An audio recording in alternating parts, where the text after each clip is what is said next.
much for coming out today. My name is Valerie Price, and our organization is called Act for Canada. We are a group of citizens who love our country, and we fight hard to protect its values. We love freedom, and we love freedom of speech, and we love liberty, and we love everything that this great country stands for. And this is the reason we're gathered today, because we're very, very worried about many things that are happening in our country, where we feel that these values are being attacked on a daily basis.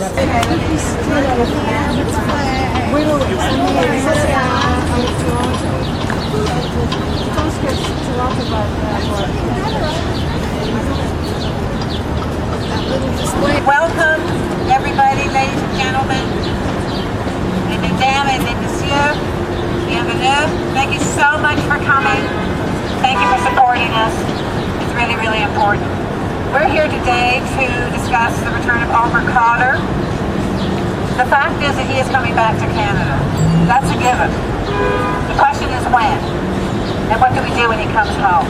The reason we're gathered here today, one of the many reasons that we're gathered here today, is because we want to support a girl called Shomi Kapoor, who lives in Scarborough, which is the town where Omar Khadr will be returning to.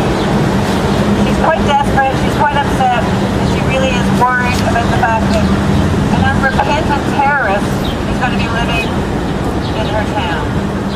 And I think she speaks for all of us. And we're having these rallies across country, across Canada today to support her in this. You know, Shomi Kapoor is an immigrant. She came to Canada when she was 3 years old from India. She's just an ordinary girl. She's like, you know, many other people become often heroes. She's like Candy Lightner, who started Mothers Against Drunk Drivers. She's like Lois Gibbs in the Love Canal.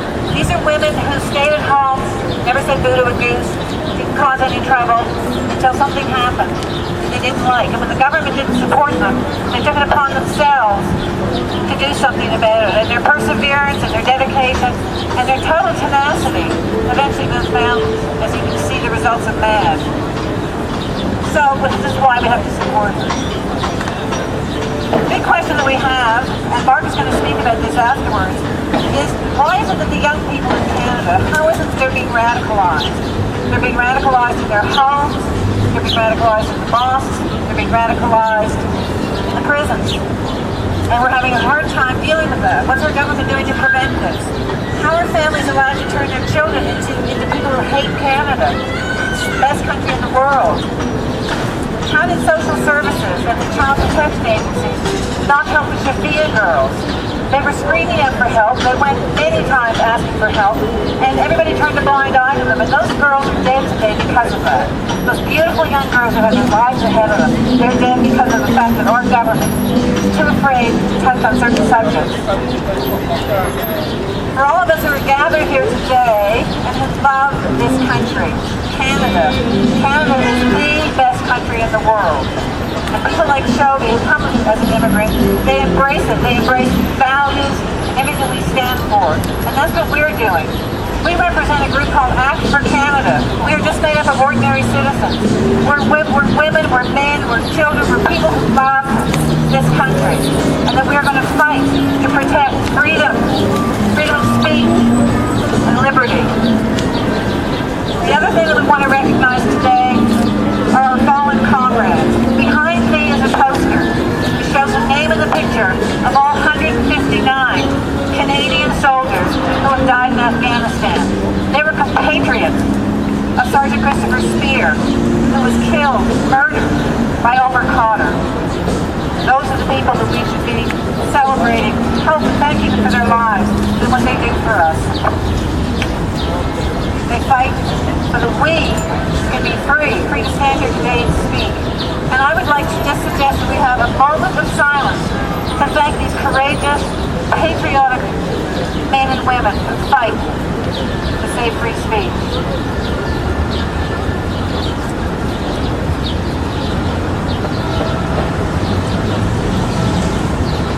So now I'm going to introduce you to Mark Khadr. Mark runs a website called Point de Bascule. He's Mr. Smarty Pants. And he knows more than anybody else in this province, probably in the country. And he's going to speak to us today about the issue of how we're going to deal with future terrorists and what our government is not doing, how they're failing us with situations like this. So I'm proud to present to you Mark Khadr.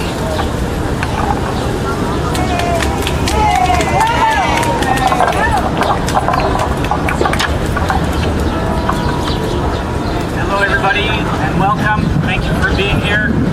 Thank you for giving me the privilege to be a part of this rally. A very humble rally, by the way, but we're in the middle of July, and everybody who knows Quebec, in the summertime it's like France. Everybody's gone. So we have quite an amazing turnout for the time of the year that we now have. I would like to thank you again also for having also the privilege to highlight the return of Omar Khadr. Now let's remind us, people say that we're supposed to be the good guys. We never banned Omar Khadr from coming back. He's a Canadian citizen. Now rights doesn't necessarily mean freedom. Rights and the law doesn't necessarily mean that it's moral.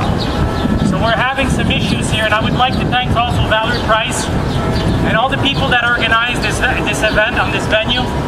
If it wasn't for you, this would not happen. And there's a lot more to this than say. And again, I would like to reiterate and overlap what Valerie said about Subna Kapoor. The reason why we need to join her is because she is not a group. She is not a union. She is not an association. She's an individual citizen who still has a voice in this country. We are not like countries in Europe where only groups and associations are the only ones that can voice. And this can make a difference. We also want to share her concern. Omar Khadr has been also raised, and I think he is born in Canada, but there's also an environment in which he was born, and I will go into this a little later on. So we're targeting Omar Khadr, but it's a name that is loaded with consequences. And a lot of organizations that are supposed to protect children have not followed their due diligence. They have not noticed that these children, the whole Khadr family, was radicalized also here with the participation of Canadian institutions that didn't do anything about it. Omar Khadr is a name that is loaded. It's a family. It's a clan. Now what do we know when we name the Omar Khadr name? There's a lot of news media. There's noise. There's reports that are filled with omission. We just don't know where to stand. It's confusion.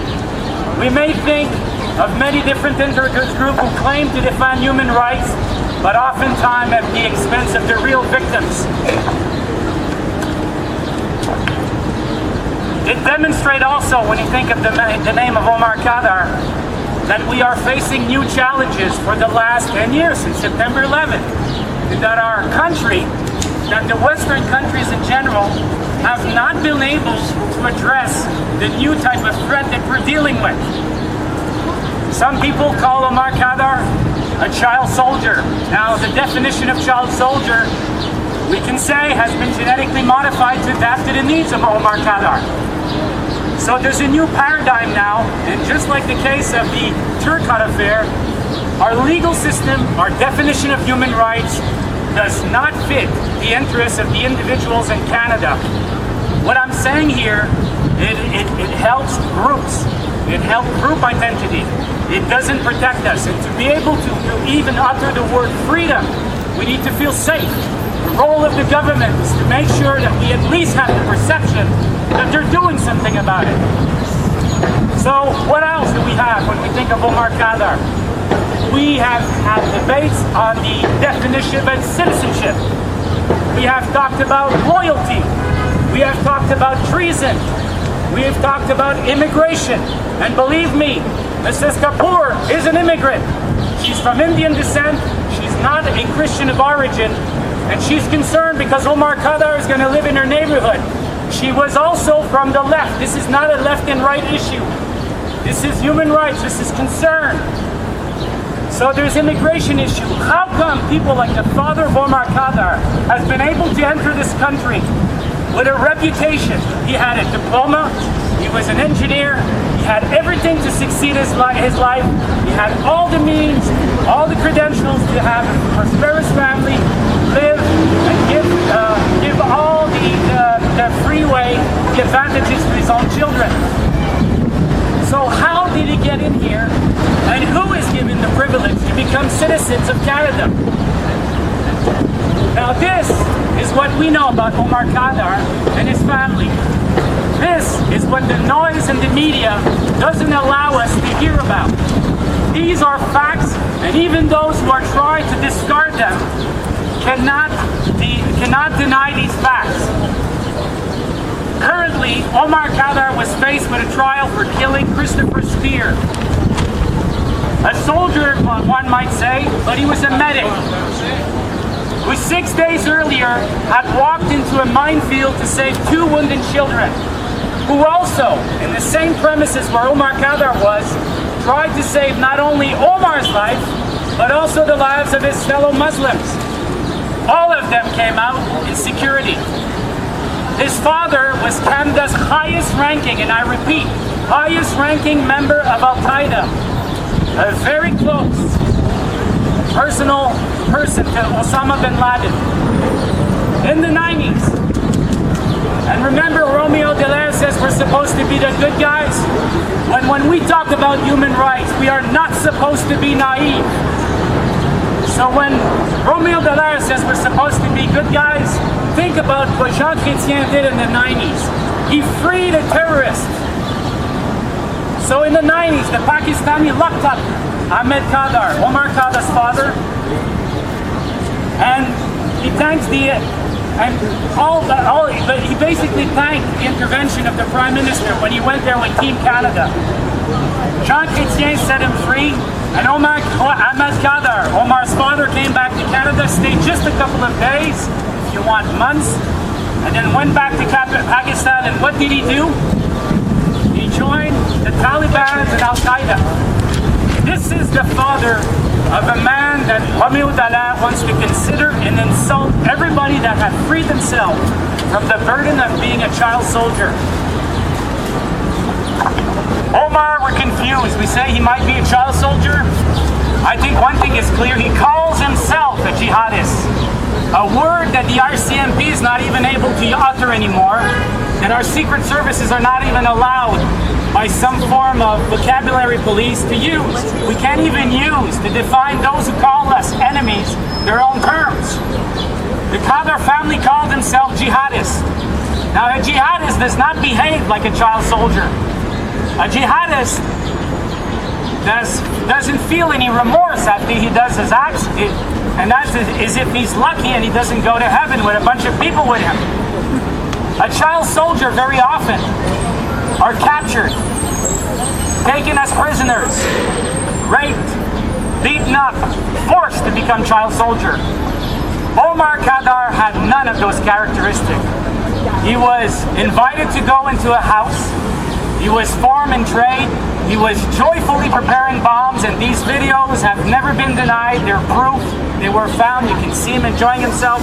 There's even pictures that may demonstrate that he was also cutting hands of some of his victims. So Omar Khadr, if he fits the definition of a child soldier, so be it.